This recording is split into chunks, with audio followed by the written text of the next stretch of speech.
Warren Gatland has named his Wales squad for the Rugby World Cup, 31 guys.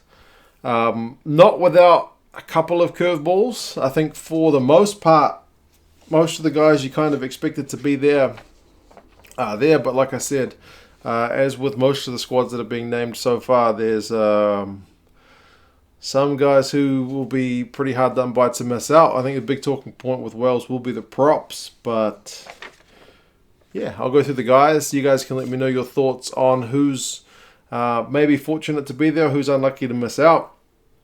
And yeah, it should be an interesting one. So 3 hookers, which is pretty stock standard with Elliot D, Ryan Elias, and Ken Owens.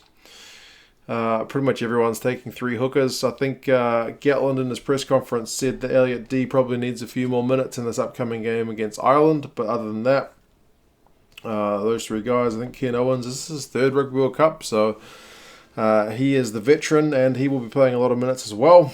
Props, like I said, this is where it gets a wee bit interesting with Rhys Kerry being selected. His is probably the biggest surprise. Thomas Francis, Wyn Jones, Dylan Lewis, and Nicky Smith, the other guys, so just kind of 2 specialist tight heads. No room for Samson Lee and particularly Rob Evans, which is kind of a huge surprise. Although, I mean, in Gatland's press conference, I wrote some notes. He said what they were looking for was initially they were thinking about taking 6 props, but then they decided to narrow it down to 5. And with it being narrowed down to 5, they had to look for durability in their props. He said Rob, speaking of Rob Evans, hasn't trained a lot in the lead up to the Rugby World Cup, and Samson missed a few campaigns through injury. So, yeah, I guess perhaps past injuries counting against these guys. For Rhys Kerry, he said basically he's come a long way. He's dropped 10 kilos and that he's pretty impressed with what he's seen from him thus far.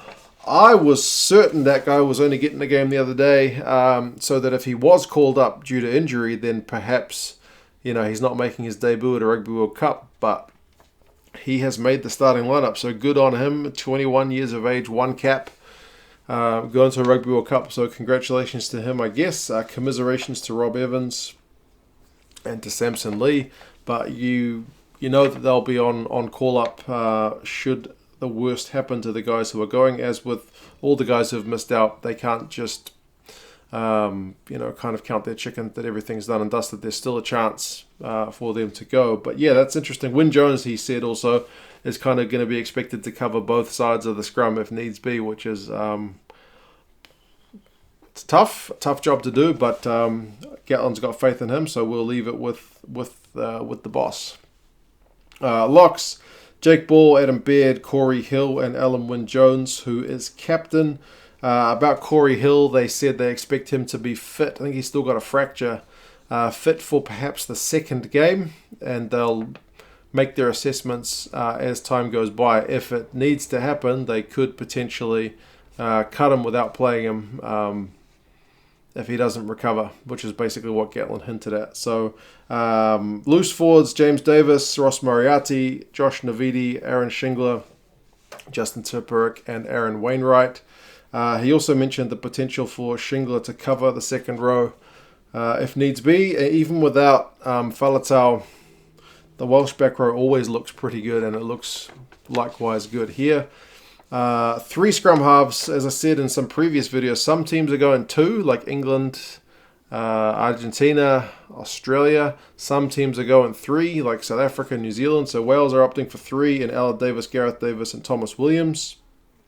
And it's nice if you I've been watching a fair bit of Wales in the last couple of years now, I guess, and you see guys like Thomas Williams, who's built up 8 caps by this point. So he's, whilst not a veteran, he's not a new guy to the Wales setup. So if he needs to get called upon, he should be ready and rearing to go.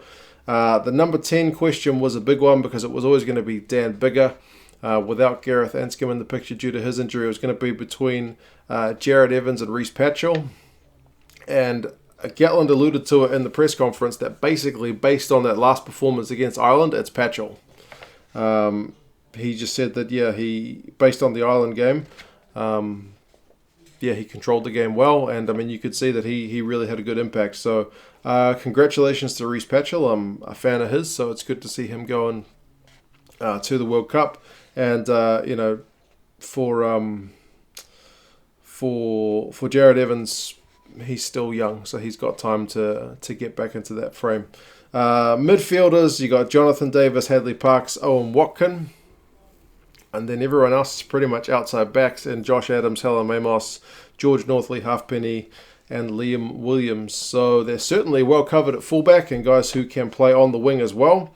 But yeah, there's a fair bit of experience. Halfpenny, 81 caps, George North, 85 caps, and then Liam Williams is next with 56, but that guy's absolute class. So you have him playing either on the wing or at fullback. It doesn't really matter. Owen Lane didn't make it, but I don't know if he was expected to. Gatland mentioned that he's one for the future as well.